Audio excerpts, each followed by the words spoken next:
Welcome back to Beer Time with Books.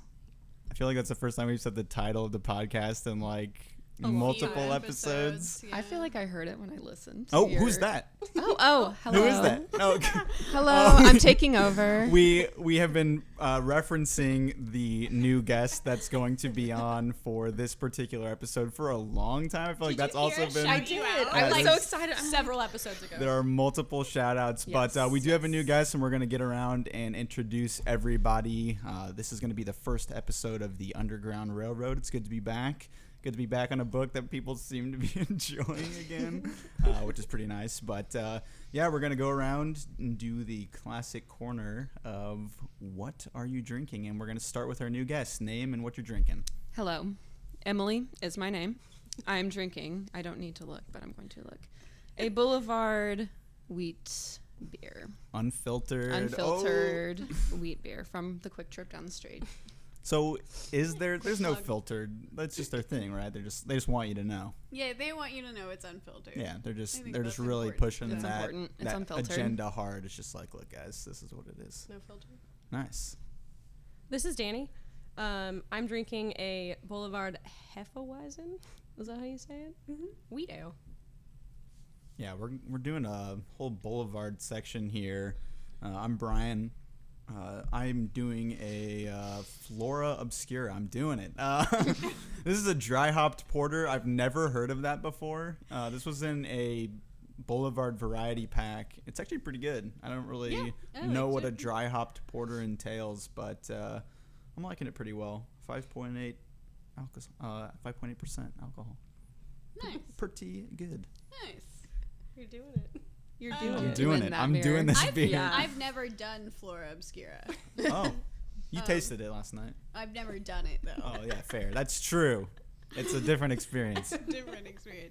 Hi, this is Jamie. I'm drinking also a Boulevard, but a blonde ale from the Tasting Room series.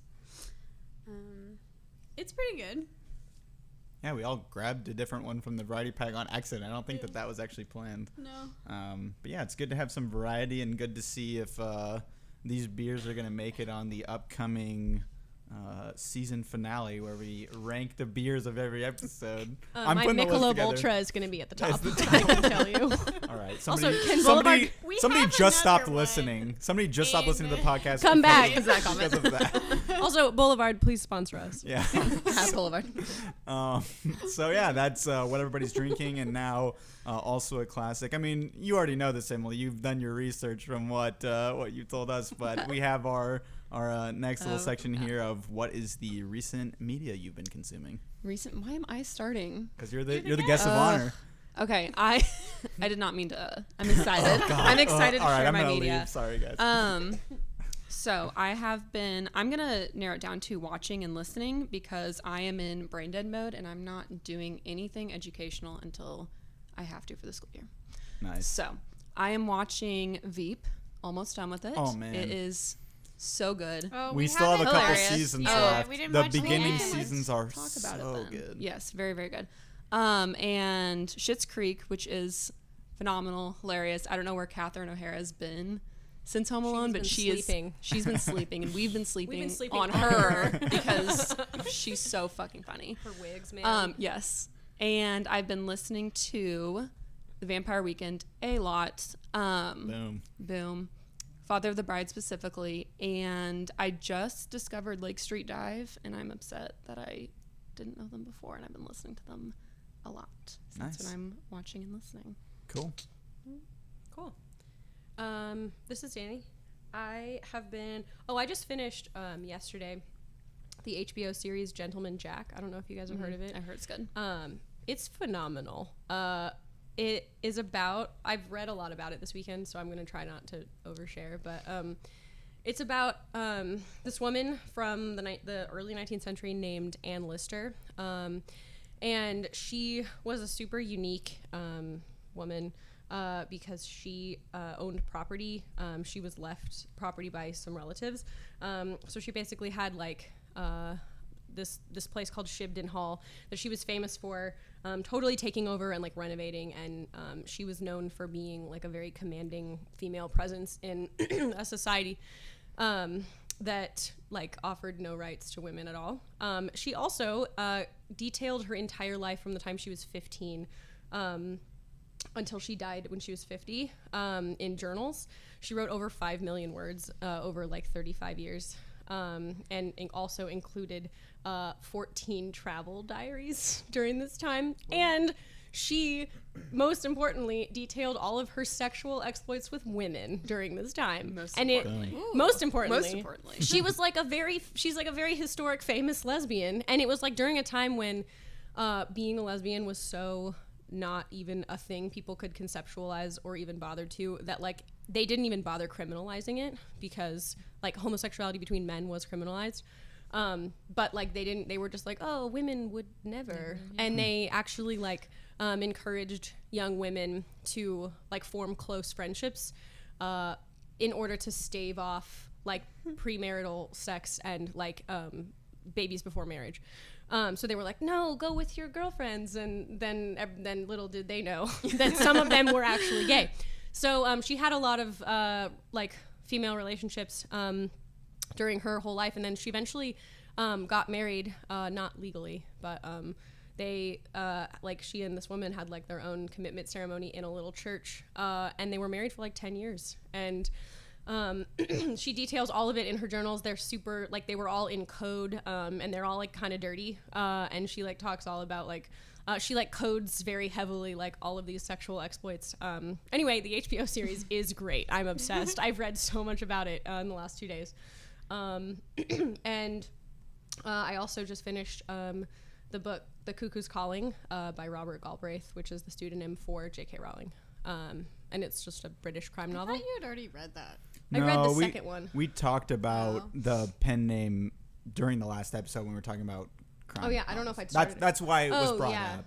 I had read a French crime novel last time. So I started this one. It's the first, it's one of 2 or maybe 3 now in the series of her crime novels. And it was great.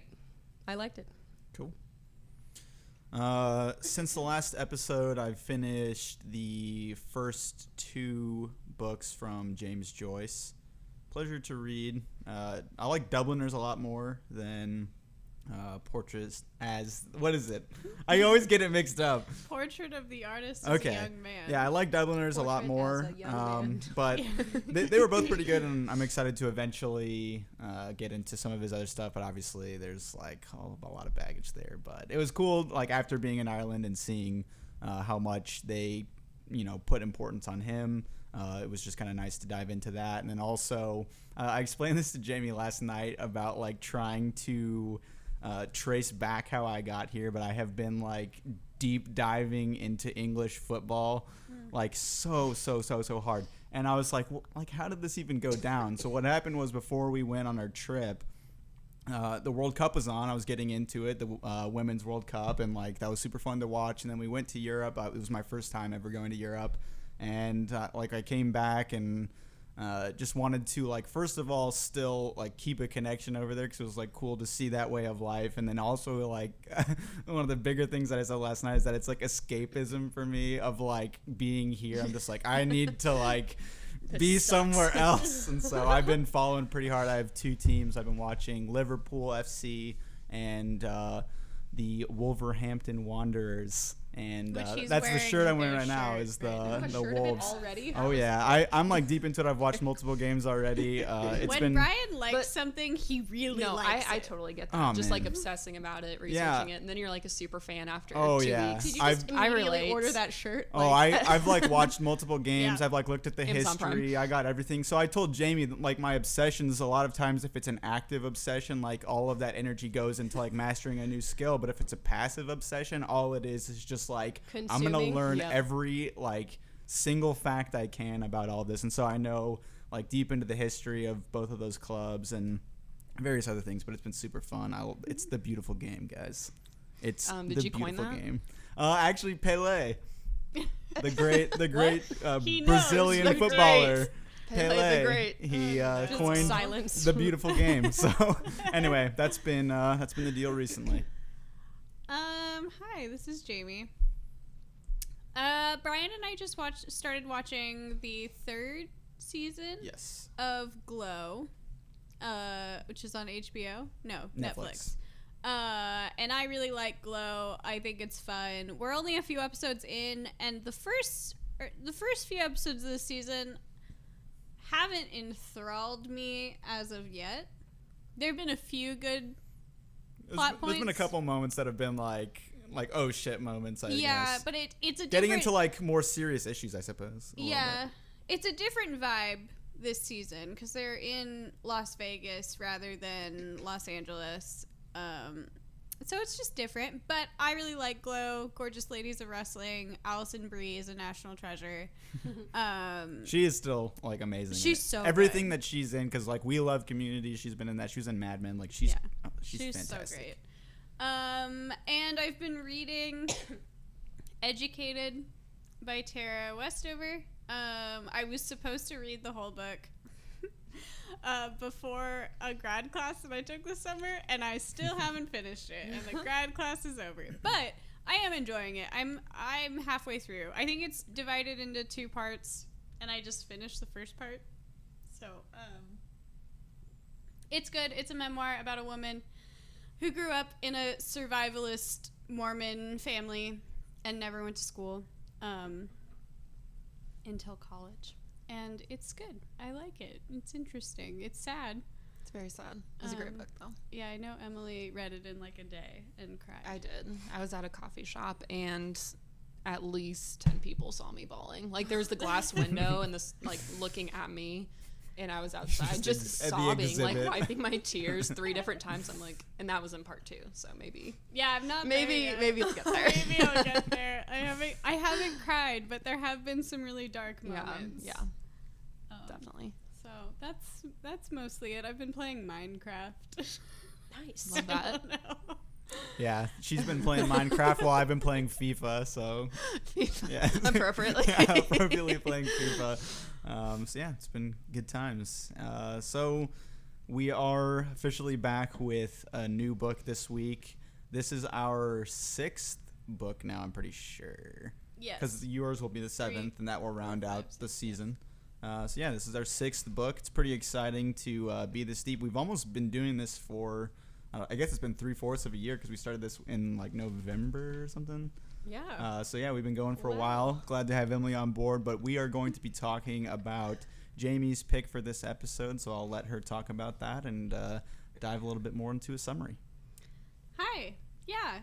So the book that we are reading is The Underground Railroad by Colson Whitehead. I had read one other book by Colson Whitehead before this, and I know he has a few others out right now that I would also like to read. But one just came out like 3 weeks ago. A few Nickel weeks Boys. ago. Mm-hmm. Nickel Boys, which looks interesting. But the other book that I read by him, I read in college for a class. It was a 20th century American literature course focused on superheroes and monsters. And that book was a zombie apocalypse novel. So this is much different. And I didn't really know what to expect, because I had read that the zombie apocalypse novel was all I knew of Colson Whitehead for a long time, because I read it for college, and it was interesting. It's like a really good zombie apocalypse novel. It's very like cerebral, and the main character's like super depressed and trying to figure out how to live his life.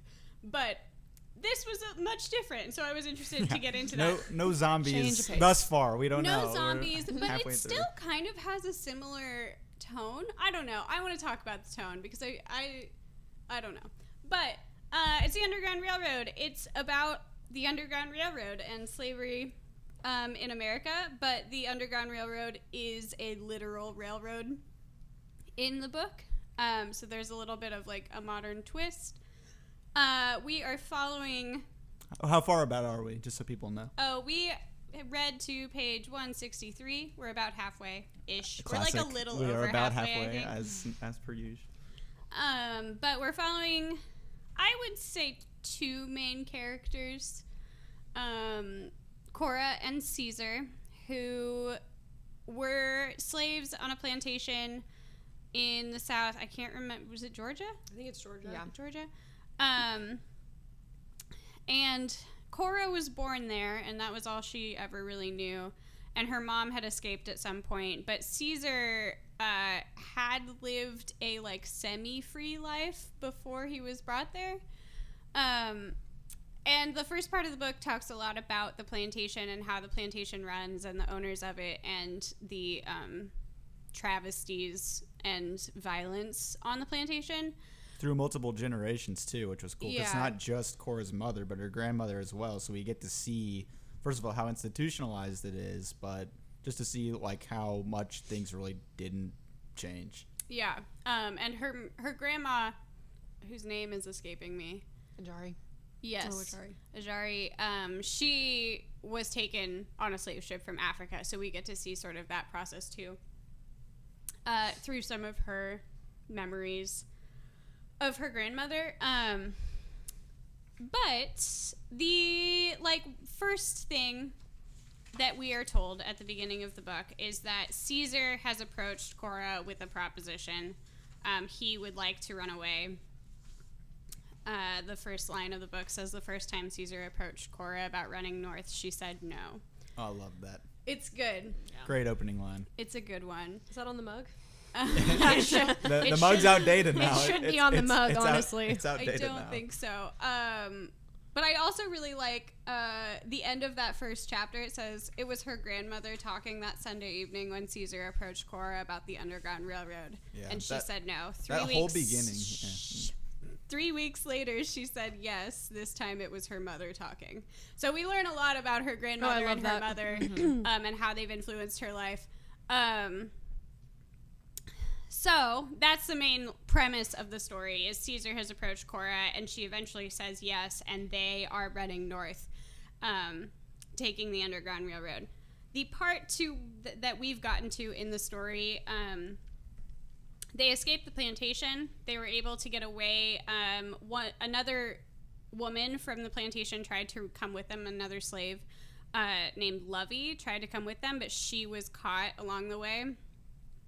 But Caesar and Cora made it to the railroad and were taken to South Carolina, where they lived, again, like semi-free lives. They were still technically owned by the state, but worked jobs kind of normally. They had some money. They had new identities. New identities. Everything. But it still seemed pretty sinister, and there's a lot of undertones there that we can talk about later. But the part that we've gotten to, though, we've learned about one particular, what would I call it? Slave catcher? I don't know. Yeah. I feel like he had a title. He's a bounty hunter. Night Rider. But did there he was some start as... they might be different. Like, he kind of... They call him a slave catcher, like, just generally.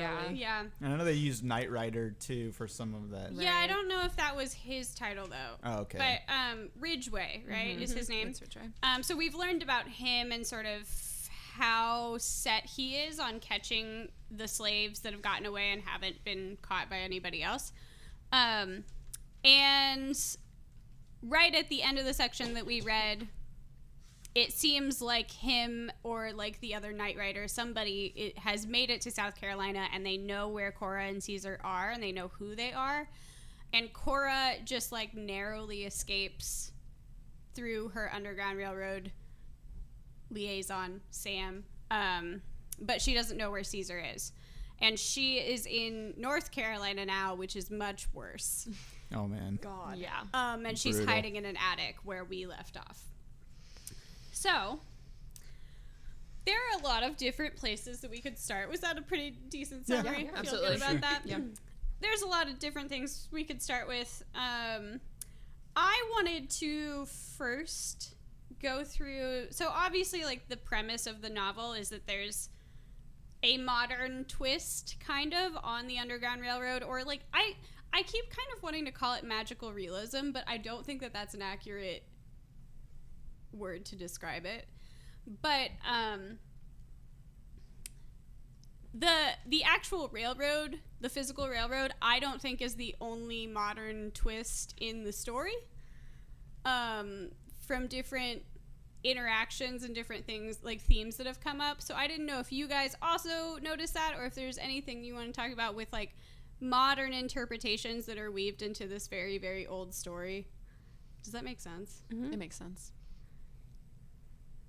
I might need your idea. I can start. It's very specific. So I took a picture of one section, like when she's in the doctor's office and talking about like autonomy over her own body. Yeah, I was gonna say the medical stuff stood out to me a lot, but I don't really know the history of. That's the thing that I wanted to ask, was like, I don't know if that is, maybe it's not a modern idea, but a lot of her internal dialogue there where she was like, is this right? Like, can they do this? Can they tell me? Like, that seemed very modern to me. Like the phrasing of like how she had framed her ideas. Yeah. And also just like the doctor saying, have you ever thought, asking like a black woman, like basically a freed slave, like, have you ever thought about birth control? Like, I don't know. The concept seemed very new, like modern. The phrase birth control seems I don't know. Well, especially in regard to some of the waves of feminism when they were talking about like in the like 50s and 60s when it started to become mainstream for those conversations to occur, like that felt like, I don't know, in previous readings of certain things where like people were still shocked at that time, like it's kind of crazy to like have that in this story that has a similar vibe to how it's presented in other media. Like one that I can recall is like in Mad Men when Peggy goes to the doctor's office and it's like a similar vibe where he comes and approaches her about it, and like I feel like that scene took me to that, like just something that I had experienced previously, and so like it had that modern twist in that way because I'd never pictured it at a time like this. Yeah, the tone, it's interesting to contrast those two scenes because like the tone is very different. Like it's almost like the tone should be swapped, because I think in Mad Men when Peggy goes to the doctor, doesn't she ask and does he like judge her for it, or is this different? He definitely judges her. So like, because kind of like when you asked for birth control, it meant you were trying to have sex before marriage, presumably, or just not get pregnant, have sex without getting pregnant. And he kind of judges her hard for it and is basically just like, why would you want to do that? That's slutty. But like, it feels like different. The tone feels different when this doctor is asking Cora, you know, it feels very forward thinking. It feels very like it doesn't feel like he's judging her, but then it gets very insidious. Yeah, well, that's very the thing. fast. At the and so beginning, you're just like, it's not. I was like, this is so. What's going on? He's offering her birth control, and I was like, this is. I was like very set up for a stressful. I don't know, a stressful moment when like you learn what's actually happening. Yeah. Mm-hmm. It was a weird juxtaposition. Yeah, I guess I just like I came away from that moment being like, I think about like author's purpose, and I'm thinking about like Colson Whitehead choosing to write this novel, that I feel like he's trying to get across a lot of very modern ideas, but in this framework, and he could have used a lot of different frameworks to do that, but that just like stood out to me a lot of like, why this moment, like why is this the choice? I like it. I don't know. I thought it was so interesting, just being like, the choice is yours, of course it is. It was an interesting, like an interesting commentary of like, reading. It almost made me like a little, I don't know, incredulous to like read this happening. Almost just like we still like the commentary is like we still don't like. It seems very absurd, but like we still don't have, like there's still stigma attached to like women's bodies and autonomy and birth control, and like I think maybe the implication is like we should be free of all of that. Like it's crazy and like it seems weird at this time, and like it shouldn't seem weird now in the present, and like there's still stigma attached to it. So I don't know. I think that there's commentary surrounding that. I don't know if we're nailing it, but yeah, again, like I don't know anything. I clarify. I don't know anything. But also beyond that, and like we can keep thinking if there are other moments that you guys thought had kind of a modern overtone, but with the railroad itself, why do we think that happened? Why did he choose that? What is the purpose? Like the physical railroad? Yeah.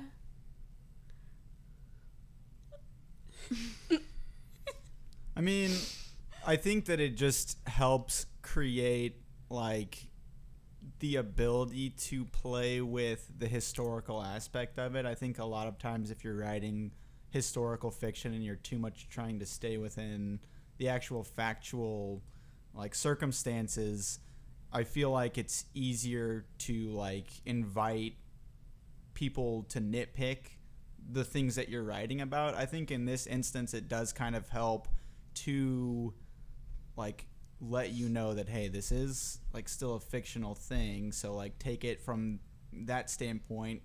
He can make the rest of the story malleable and has like a grounding in the fact that it is fiction, but still tied enough to real things that he can like have that commentary. I think that that was part of what I was thinking about it, is like it does allow it to distance itself, because sometimes with historical fiction novels there's just so much effort into trying to make it as accurate as possible, but the fact that there is this removal from, you know, a one-for-one interpretation, I think that helps for him, maybe even his storytelling. Obviously I don't know like getting into his head, but that may be something that's helpful to have that overarching part of the story.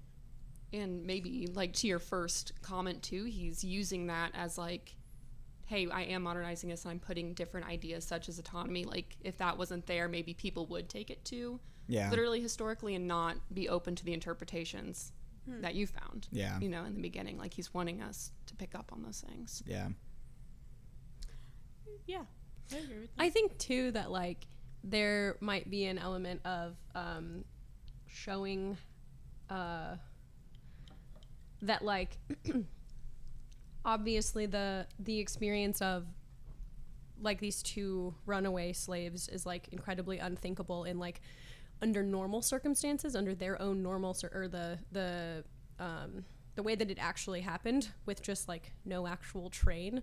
And it's like even with an actual underground train, like he's laying it out for us, like it was still literally impossible for them to just survive. Yeah. And Right. like and like that was really powerful for me to like read like, oh, like there's a train, like they can go wherever they want to go, like they can do, you know, like it's an extensive network of, and he's laying it all out for you, and it's just like, oh no, like white people are still the worst, like, and it's still really it's still hard, and like the unknown is still emphasized of like, you're gonna get on this train and like I can't tell you where you're going. or I don't know where I'm going, I'm just supposed to operate the train. Like there's still so many unknowns, and it's still unthinkably difficult for them to try to just make their way and survive and live, like even with like semi-modern transportation. And like I think that was really powerful for me to realize. Yeah, that's a good point. You saying that actually does help highlight that point, that it is crazy that like there is so much more of a like tool for them to use, and it is still that hard. Like I guess, you know, when you phrase it like that, it makes it even more unthinkable about how people could have possibly done it without a real train. Like they walked, like juxtapose that like these people, like anybody that had taken the train, you know, they still were getting caught, or like there were still issues even at the end of the section that we had. Like the train had its own faults where authorities had been kind of tuned into it, and that was with like the ease of people having that access already. But yeah, I think juxtaposing that is just like an insane thing to be like, even with look at this huge advantage that they have, it was still so hard to make that happen. Like think about those moments where he's writing about Cora waiting on the train and how terrified and the darkness enveloping her, and just like even with that, like that was her feeling without it. When it came, she felt like that relief, but it was still terrifying because he's like, I'm a kid, I don't know where I'm going, and you know what I'm saying, like she was, and that was a relief to her from the darkness and the just so lonesome and isolated without Caesar or knowing anyone there. So, the very like literal isolation. The moment where Sam's house is burnt down and she's just like stuck there. She doesn't know when a train and she is like gonna doesn't come up. She can't surface for like days because she doesn't know who's still searching like the area. Like she doesn't even know what's above. She doesn't know like if she opens. I was picturing her like trying to open a little Yeah, and it's gate still crack, like, Yeah. there's down. like nothing there, and then she just like, because she just had no idea. Like, Yeah. I do like that within the context of the actual railroad, that throughout the story he still did a really good job of like depicting people's mindsets that were a part of the actual real Underground Railroad and that isolation that they had, because you know there would be an ease to like move away from that side of the story, but we still have like that isolation with her trapped in the under the burning house, with her in the attic where we're at currently. I'm glad that that is still very much a factor of the story, because obviously that was the main part of the real Underground Railroad, is people kind of waiting it out in isolation in certain instances because they had no other choice. But I'm glad to see that it's still like a significant factor, even though like that big of a portion of the Underground Railroad has changed in this context. Mm-hmm. I right before we started reading this, saw a thread on Twitter about this guy who was like in a college course where they had to read this book, and there was like a lecture one day where they were talking about Colson Whitehead and this thing, and like halfway through the lecture, the one guy raised his hand and was like, I don't think it was an actual railroad. Well spotted. I'm pretty sure it wasn't an actual railroad. This guy thinking that he had like discovered this. I think Colson Whitehead's kind of an idiot. Play it off as a joke. Like, just someone laugh and help him out. Good one, Kyle. No, but for real. Right. was there just All right, moving silence? on. Like, I want to know what happened. Like, in what did the professor say? Just like, Like, oh, sweetie. could you just quietly exit? I'm gonna need you to leave the You've room. missed the entire point. Spectacularly. Yeah. So, Astute. I agree. I think it's a cool method to tell the story, and like an interesting way to keep it moving quickly. Yeah. I guess also is like just like from a writer's perspective of like, this makes this a little easier Yeah, for that- me and it to does- be yeah, like, to they progress get the story. to South Carolina. And it protects the main character. You know, like the longer Cora. Yeah. Yeah. So. But let's talk about the main characters. Because I like characterization, as we discussed last time with Vineland, where Brian's book had no characterization. There was terrible. There were discussed- 600 characters and none of them mattered. Okay. Please revisit the episode and judge for yourself. Edit that out. We've met a lot of different people so far. Is there a character, like, obviously Cora and Caesar are the main two characters and we can talk about them, but is there a character that you have particularly grasped onto to be like, I really like this person? Or dislike. Or dislike. You can also talk about being really angry about a character, but I start positive. I don't know. Okay. I think, and I'm hoping that this is the correct name, because I think I wrote this down in this instance in relation to Caesar, but I have a note from page 51 saying Mrs. Garner is tight. That is in the notes for the story. And I believe that Mrs. Garner was the one that was Caesar's, I guess, master. That is true. Oh, yeah. Correct? Yeah. It is. Yeah. But I think like that part was so nice to still show the beacon of light within the story, because obviously there is an afterword to this story. There is, according to American history, things got better, which blah, blah, blah, blah. But obviously better from this point, and it would have to be with certain people taking the right steps. And Mrs. Garner was so adamant about making sure that, you know, Caesar was ready to go when the moment came. Like, she saw it in her mind's eye of like, this is gonna happen one day. It wasn't like, maybe, I don't know, like, she was like, this is gonna happen and you're gonna be ready. And it was nice to have that in the midst of, again, going back to what we talked about for the beginning of the novel, the generational abuse of all of the slaves in the southern plantations, to have that beacon of light, even so briefly, through Mrs. Garner, was nice to break up a lot of the horrors in that instance. And that's an easy one to latch on to, but I think it's important to focus on her, even though she had only a few pages within the story. I'd agree with that. And Fletcher in the same way as her, kind of like working him up and communicating with him and telling him, like, this is a thing and I can make it happen. Because without those two characters, I mean, that without those two, well, Cora wouldn't be in her situation either, because exactly. Caesar's skills also aided their journey together. So it really did set off a chain of events that led to where we are at with Cora currently.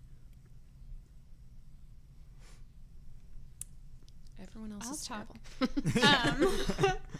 I really like Cora and Caesar as main characters. I think they're both really interesting, but I also have grasped on, there's been more than once where there's been like a small boy who has more power than he probably should at that age. Yeah. Who have been really interested. Like the last one was the train conductor who like kind of saves her from South Carolina, who's like a child. And she talks about, like, he shouldn't be in this position. And he just seems sort of, like, happy-go-lucky. Like, it's fine. He, like, stops the train and reverses. Right. Hold up.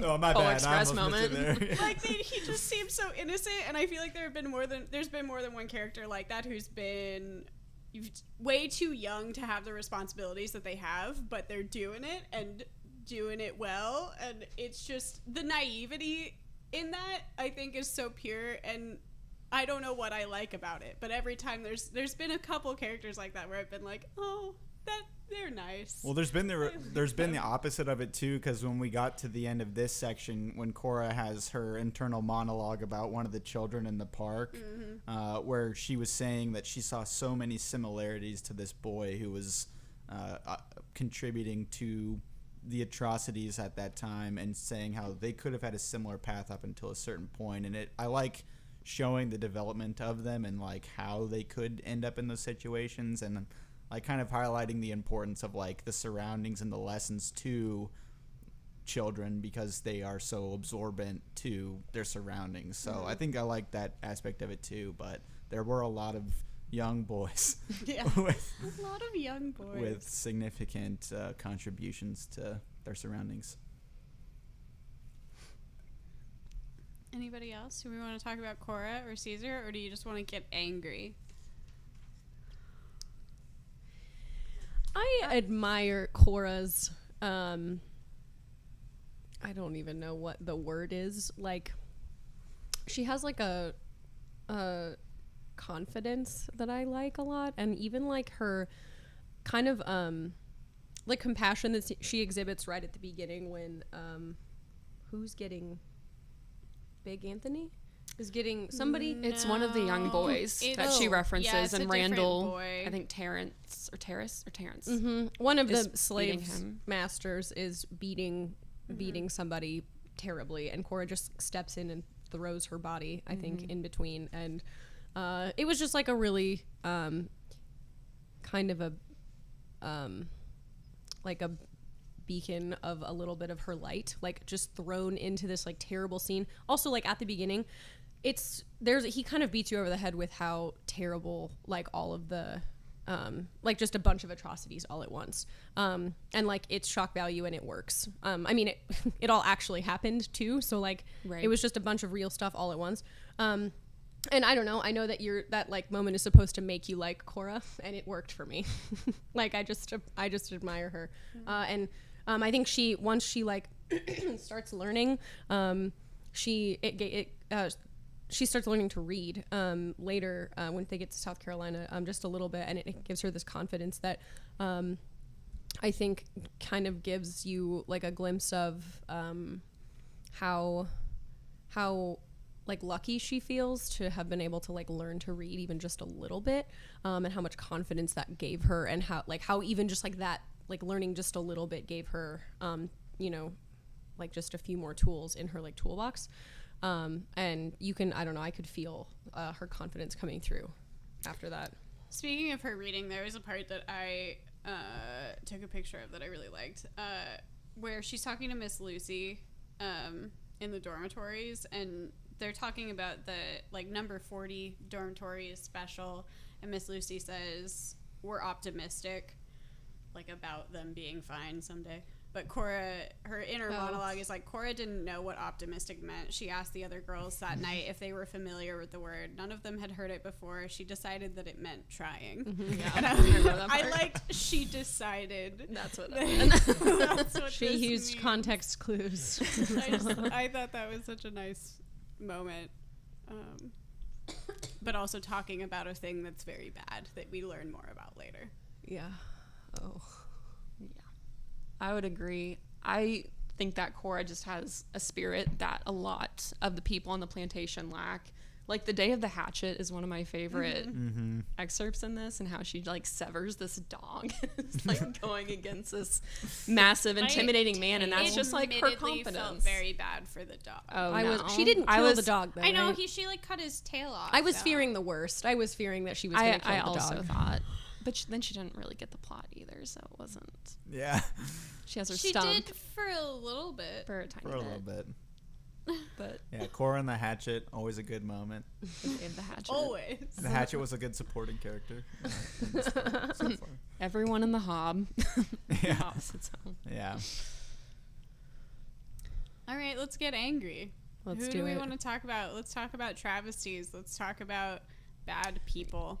Can we talk about Okay. the museum Yes, situation? I was also What eager to the talk fuck? about the Yes, museum. we can talk about the museum. Well, I want to And- know how true that actually was, if those were I- jobs of the era. Like, I looked it up and could not find much because I was also really That also struck me as like a modern Yeah. kind of like twist. right Um, because there are Which like was well live done. museums, but the it's- thing that is though like that I was just like, this seems like a horrifying like violation of human rights, and then I was like, but I wouldn't put it past us. Like I, mean, wouldn't there's put it literal past slavery. right. So, but I mean like just to like actually even in like a state, like a very quote unquote progressive state that they were in, where they were just like, hey, like maybe we think you're people, like kind of and then they like do the thing where she had a job, and then they were like, we think that you would be really good for this this new job, and they train her to like be basically like a model kind of. a type. yeah. Yeah. and That was, don't they call say it- actor? Also- Do they say the word? She's actor kind of an or- actor in a museum. I think they say she's acting, but I don't know if they call her an actor. Right. Well, I thought they literally said like Type. that was They say type, it's yeah. type, and like that's so brutal that even within those instances where like all of the black people are freed to some degree, that there's still like a name being put on them within these free jobs. Like Yeah, and it's he's- something that they can't escape And they're being from. like mocked. Like Yeah. that's he's the doing part. it. It's just- He's doing it under the guise I don't even, the curator of the museum, I don't know, is doing it under the guise of like, we need to show, people what the experience was like, of coming over on a slave ship and working the plantation and all this stuff. And then these actors, these types go in and do it like behind the glass along, like being equated to like literal mannequins who are also in the case with them. And it was really telling when, that they didn't give a shit when Cora was like, this is actually wrong. This isn't actually what it was like. And he was just like, yeah, we get it. well, like it would be too unpalatable otherwise for and the also people like to see. space. We don't have enough space for a cotton field. Right, like there that isn't was so, room like, to show. demeaning. Yeah, it was all around just like one of those. I don't know. I think the author does a really good job of kind of building up your own spirit as the reader and being like, okay, like this cautiously, like she's like working and she's learning and a new job for her, and then it's just like absolutely this is terrible. And it was like it was just, I don't know, so demeaning to read about. He's been good about that in multiple situations. many I've times, loved it yeah. because even with like those instances where the train, like we were all laughing about it, where he backed up, but like the first sentence that we see is the train drove right by her period own paragraph, like one sentence paragraph, and you're just like, are you kidding me? Are you shitting me? Like he's so good at doing that in multiple instances, and in some cases it's in a long form way, where in South Carolina it was like this incredibly long build up to this eventual decline. Like, he's done that in multiple instances, both in like things being negative and then having a positive outcome, and things building up very positively and having a negative outcome. I think there's been multiple notable instances of him doing that. And so Colson Whitehead, like, props for being able to do that. Because I think I've had, specifically with that train section, I remember I like opened my mouth. I was like, what? Yeah, you're like, you serious? Oh no, like, she's gonna die. Like, he did it well enough to give me like a visceral reaction. So like, props Yeah. to Colson Whitehead Yeah. on like writing it well enough where it doesn't feel like cheesy. It's like, oh my god, and then all of a sudden it's like, no, just kidding, it's fine. Like, I like that he did that well. I think along like with the museum and the thing I took from that is she was only definitive about her own experience, and she didn't know about, she was like, I don't think the slave ships were like this, but it doesn't seem right or add up because like Ajari and Mabel, like, they weren't there to like relay that experience. Yeah. Somehow like whitewashing history, like using African American people, like you know, just like it was just like happening like in real time, like, you know, trying to like tell the story through like a white person's lens that was like palatable enough for like the people who came and saw, And also telling that all of the white people in the story were mannequins oh too. right, Like, yeah, no, there were no white people Yeah. working And they're in those not places that day. like, I think part of the reason that they're mannequins there is because you don't want to see the person that looks like you, like as a patron of this museum, like actually doing this terrible things, Captaining the like, ship. don't want to like yeah. see them doing atrocities, committing atrocities, Right, in that front wouldn't of their sell eyes. tickets. Yeah, no. So we can see the black people moving, and like it's like a weird like zoo. Like, it feels Yeah, Yeah, keeping it people is. safe to like even those that are more timid in those instances to pass those judgments along. Cora showed, and like props to Cora for also taking things into her own hands with her Stare death down. glare. Yeah. But like, it just showed that instance where a lot of more timid people were just kind of like banging on the glass because like it's a safe place to do it. Like, obviously throughout the country those prejudices were there, but in those instances even like the timid could participate, whereas in some of the other instances, like with the Randall plantation, obviously those guys are evil and brutal enough to do that out in the open and like commit those atrocities, but not everybody has that personality type for it, thank God. But they still are able to do it in that instance too, which makes it even worse in that situation, because it's just allowing those prejudices to be acted out by anybody. Yes. Yes. We were all Yes. nodding. yes. This is a side note, and we don't have to get into it, but you mentioned the Randall plantation. I was thinking about the dichotomy between the two Randall brothers.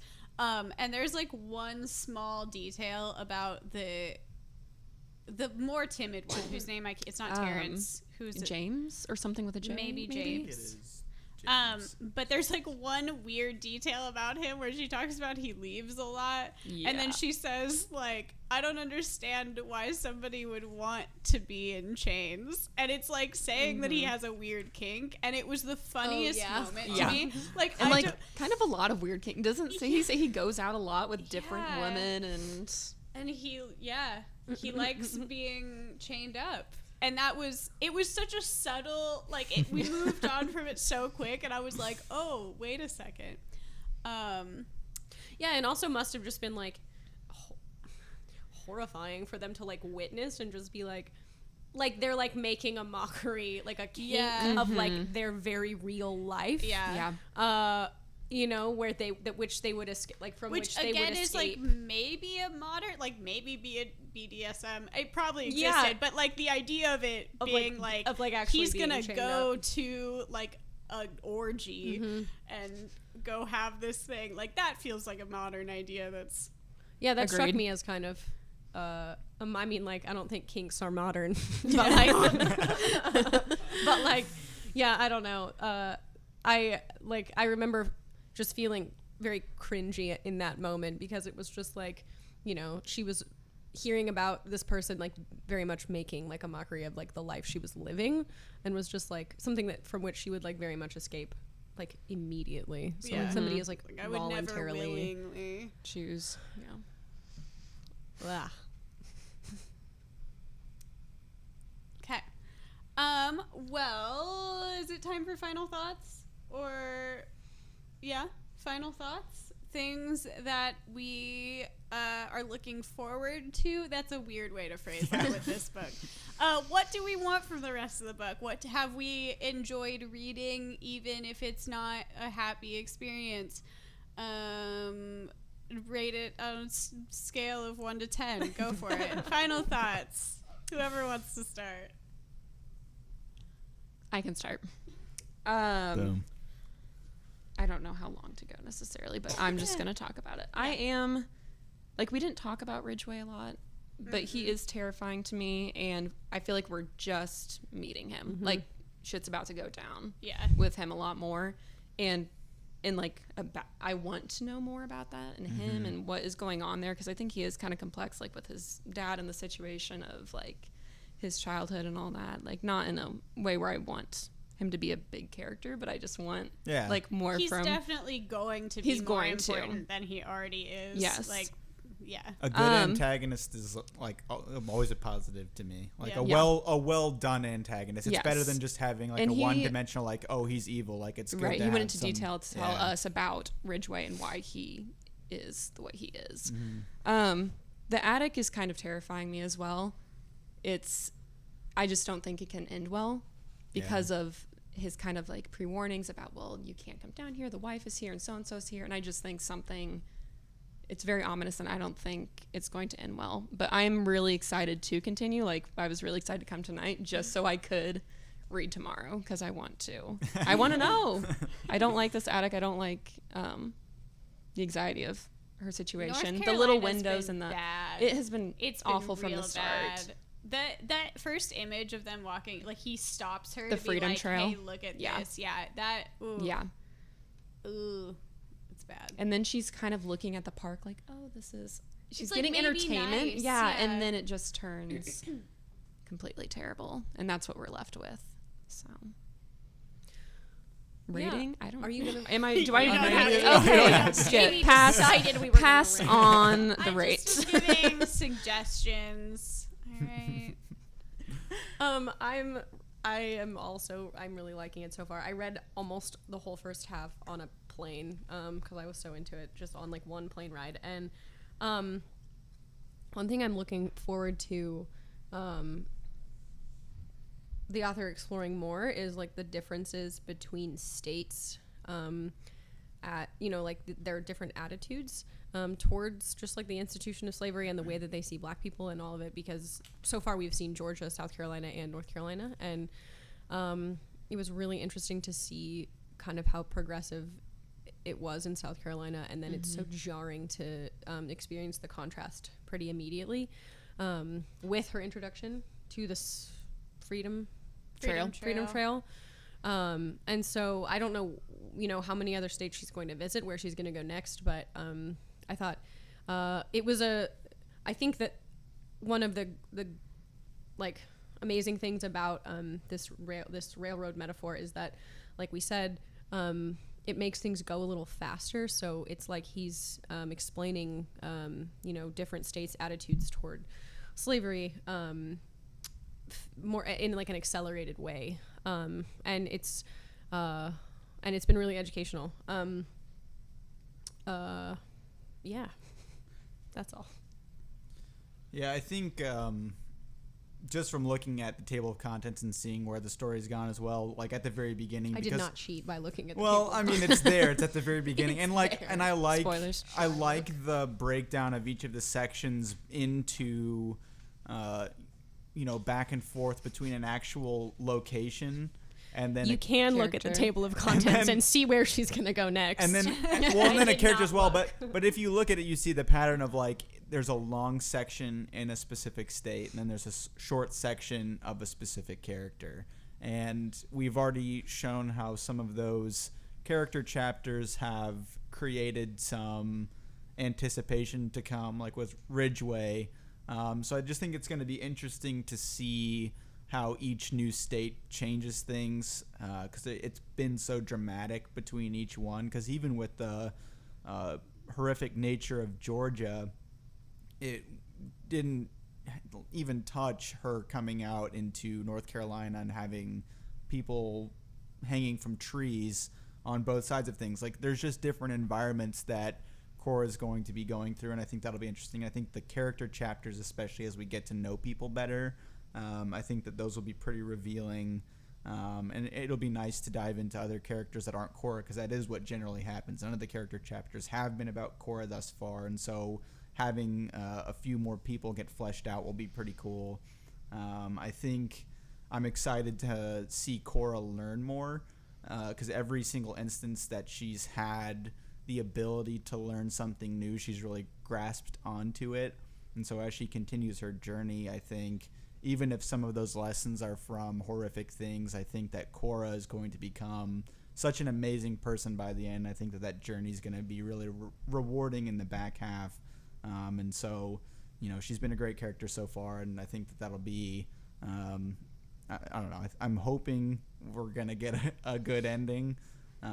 It's hard to say. Well, since you did direct us to right. a little bit of it, but you never know. You never know. Because even at the end of a story where things are seemingly okay, there can be a tragic There can be a relatively good ending, but I don't think that it's going to be an awesome ending. Yeah, and that's what I'm curious about, because when you're talking about how things can turn out to be a happy ending, it's like, well, what do you hope for? It's like, well, things to fast forward generations in the future where Cora's hopeful offspring are free, but you don't know. And so in the context of this story and in this point in history, I'm curious to see how that goes. And so I'm hoping it's a good end for Cora, whatever that equates to in this time period. But I think the journey regardless is going to be incredible, so it'll be exciting.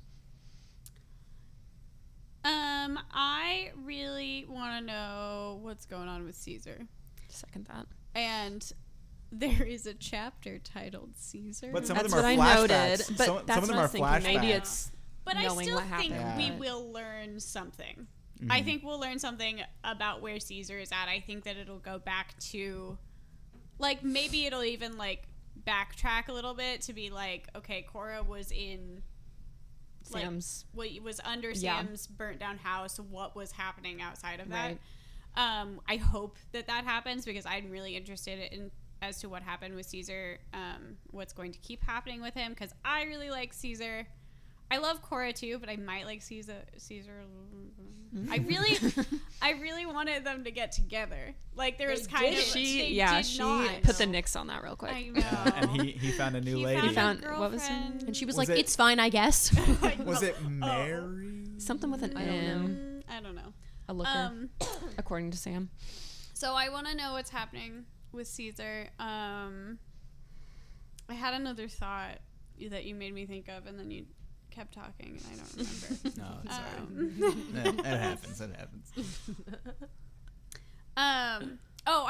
I'm interested to learn more about North Carolina. We stopped right in the middle of that section. Right.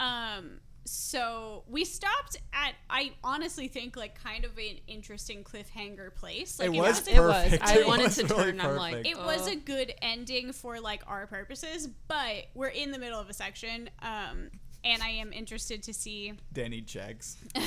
I wanted to know what the last sentence was. No, The last no, sentence was see even what a perfect happens. cutoff. It was a good good lead in, because cutoff. it was just I can't remember the guy's name, but he gave Jameson, the word. the town hushed. Jameson gave the word. Yeah. But the thing that I kind of think is interesting that she notes when Danny, you were talking about the differences between the different states that they've been in, she right towards the end of that chapter notes that she hasn't seen any black people other than hanging from trees. She's these are every other state she's been in, there's been intermingling in some sense, but she's I'm watching this thing in the park that seems like the whole town is here and there are no black people. Yeah. And that makes it especially dangerous of she can't just walk around. She can't hide. She can't. Or move. Yeah. She can't go move in the anywhere. attic or breathe. Eat. Yeah. Which I think is scary and difficult, but will be an interesting read. But thanks, guys. I want to say this really quickly. I saw online there is actually going to be a TV adaptation of this book pretty soon. Okay. So all of our books. I know this is literally on accident. If anybody thinks that we're just following this, like it is, all of them have been on accident because one of them, 100 Years of Solitude, in the middle of us reading it, they announced it for Netflix. But it's going to be directed by Barry Jenkins, who did Moonlight. Cool.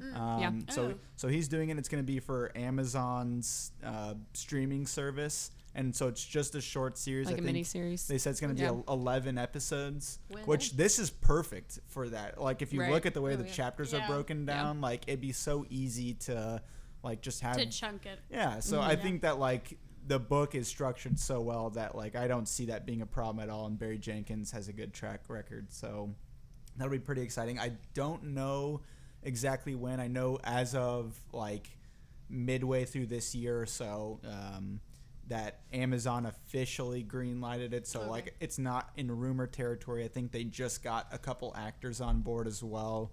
It was something I only saw today, so worth looking up before our next episode. But for sure. I think that'll be really cool to see how that's done. But as I said, I think this book is like a perfect candidate for a mini-series because it's already chunked up so well as it is. So just wanted to throw that out there as that's pretty cool. Pretty cool that we're doing that. So. But for next week, we're going to be covering the back half, so Emily will be joining us again, and we'll be closing out Underground Railroad, and then for the next 2 episodes after that, it's going to be Danny's pick, which is Northwest by Zadie Smith. Have you read any Zadie Smith? I've not, no. Okay, yeah, I haven't either. You look so stressed. You haven't? Do I have to talk about it? I think I've read some of her short stories. She publishes in the New Yorker. And you read Crooked Teeth? White Teeth. Oh, well, yeah, White Teeth. Crooked Teeth. That's a Death Cab song or something. Yeah. So yeah, that'll be for the next couple episodes. Then we have a season finale and good stuff, guys. Pretty exciting. So we've reached the end of the episode. We've already gotten the signature from Emily on this one, but we need a scat out of here.